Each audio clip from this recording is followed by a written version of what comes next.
전상가족 여러분, 안녕하세요. 오늘도 새 아침을 허락하신 하나님께 감사하며 기쁨으로 하루 시작할 수 있으면 좋겠습니다. 다 같이 묵상 기도하고 오늘의 예배시 시작하도록 하겠습니다.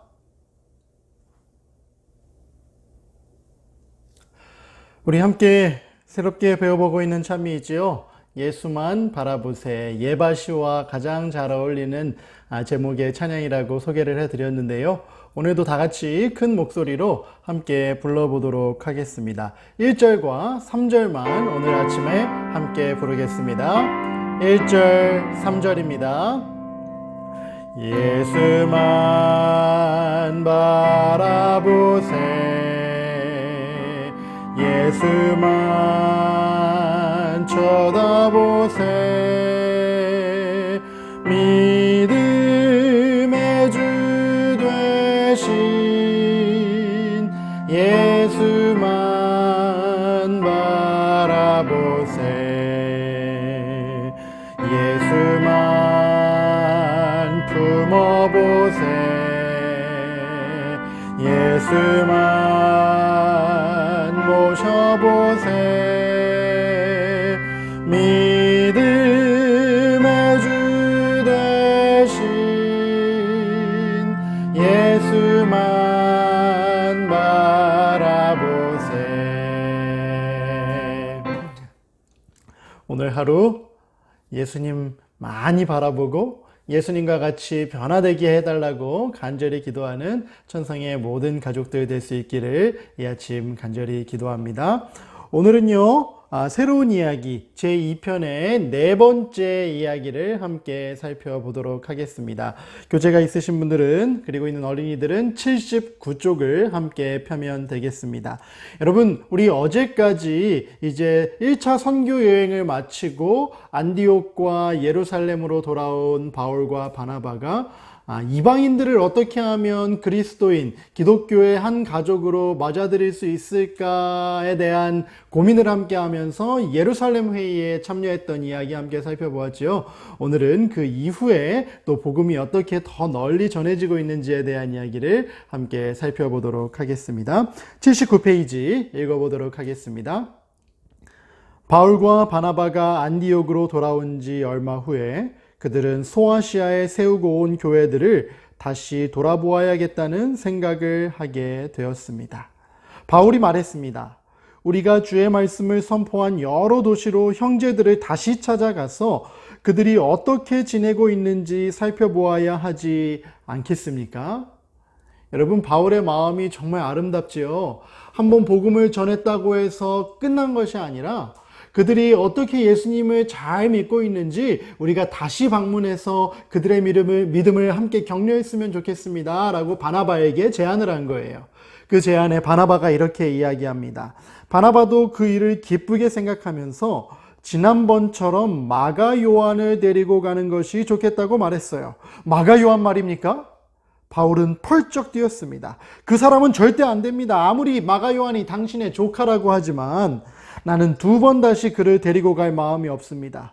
겁내고 집으로 돌아갈 사람은 아예 그만 데리고 가지 맙시다 라고 바울이 강하게 주장했어요.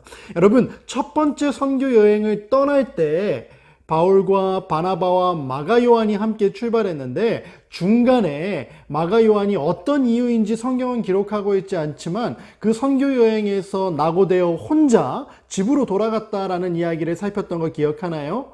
그 기억을 가지고 있던 바울은 마가 요한과 다시 선교 여행을 떠나고 싶지 않았던 거예요. 한 번만 더 기회를 줘 봅시다. 위로의 아들 바나바는 바울에게 간청을 했어요. 마가 요한만은 절대로 안 됩니다. 바울은 조금도 굽히지 않았습니다. 얼마나 오랫동안 실랑이를 벌였는지 모르지만 성경에는 그 둘이 몹시 다툰 끝에 서로 갈라지고 말았다라고 기록되어 있답니다. 여러분, 바울과 바나바의 마음이 처음으로 갈리게 되었어요. 마가 요한이라는 사람을 함께 데리고 갈 것이냐 말 것이냐. 하나님의 일을 하는 사람들도 때로는 이런 실수를 범할 때가 있어요. 자신의 자존심과 욕심을 버리지 못하고 갈라서게 되는 일. 참 안타까운 일이었어요. 교회에서는 그 두 사람, 바울과 바나바 모두를 만나보기 원했을 텐데 말입니다. 그렇지만 바나바는 자기의 젊은 조카를 버리지 않고 함께 구브로 섬으로 갔습니다. 바울은 실라라는 새로운 동료와 함께 수리아와 길리기아를 돌아다니면서 모든 교회에 새 힘을 주었습니다. 나중에 지나고 보니 바나바의 생각이 옳았어요. 마가 요한은 참으로 귀하고 믿음직한 일꾼으로 증명이 되었답니다. 바나바는 끝까지 마가 요한을 포기하지 않고 그와 함께 구브로 섬으로 방문을 했고요. 바울은 실라라는 새로운 동역자와 함께 이곳에 보면 수리아 지역과 길리기아 지역이라고 하는 소아시아 지역을 다시 방문해서 복음을 전하고 믿음의 형제들을 위로하는 일을 했다라고 기록하고 있어요.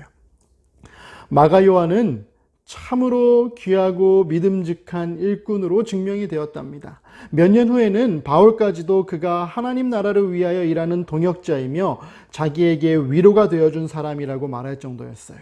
바울이 죽기 바로 전에 쓴 편지를 보면 마가는 바울이 전도하는 일에 꼭 필요한 사람이었다라고 고백했어요. 디모데후서라는 책에 바라보면 바울이 마가 요한을 다시 평가하는 내용이 등장을 하거든요.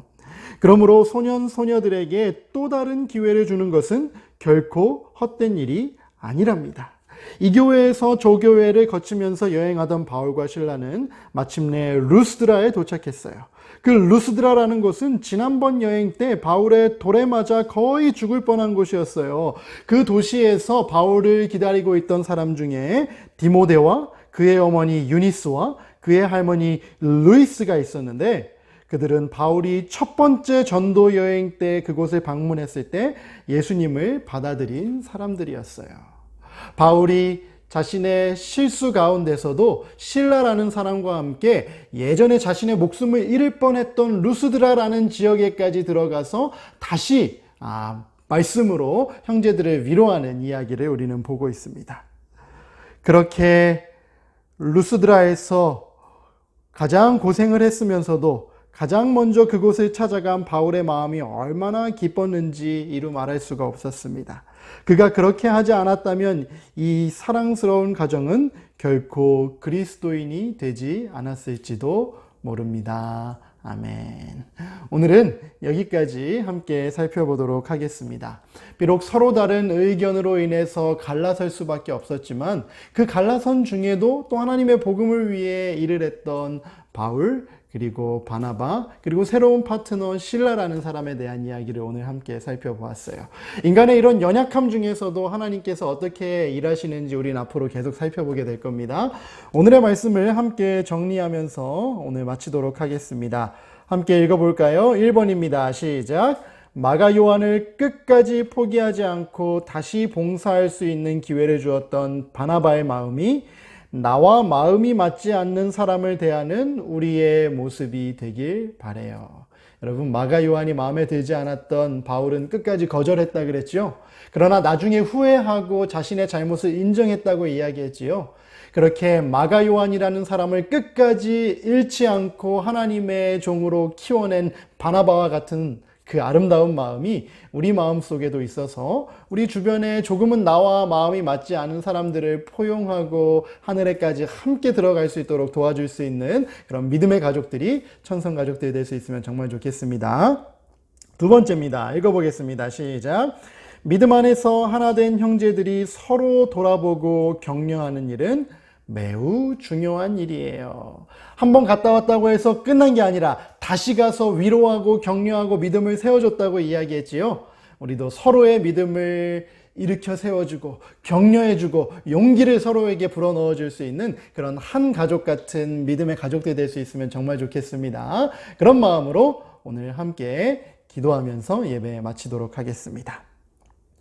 하늘에 계신 하나님 아버지, 바울과 바나바가 안타까운 상황으로 인해 비록 갈라서기는 했지만 여전히 자신들에게 맡겨진 선교 현장에서 예수님을 위해 최선을 다해 일했던 것처럼 우리도 때로 우리의 실수로 인해 서로에게 마음이 맞지 않는 상황이 벌어진다 할지라도 우리에게 맡겨진 그 사명 겸손한 마음으로 끝까지 감당할 수 있게 도와주시고 나의 잘못을 알게 되었을 때 또 겸손하게 인정하고 하나님의 용서와 자비를 구할 수 있는 우리 천성의 모든 가족들 될 수 있게 도와주세요. 오늘 하루 그렇게 함께 하시는, 용서하시는, 자비 베푸시는 하나님과 동행하는 하루 되게 해주시기 바라며 예수님의 이름으로 간절히 기도드립니다. 아멘.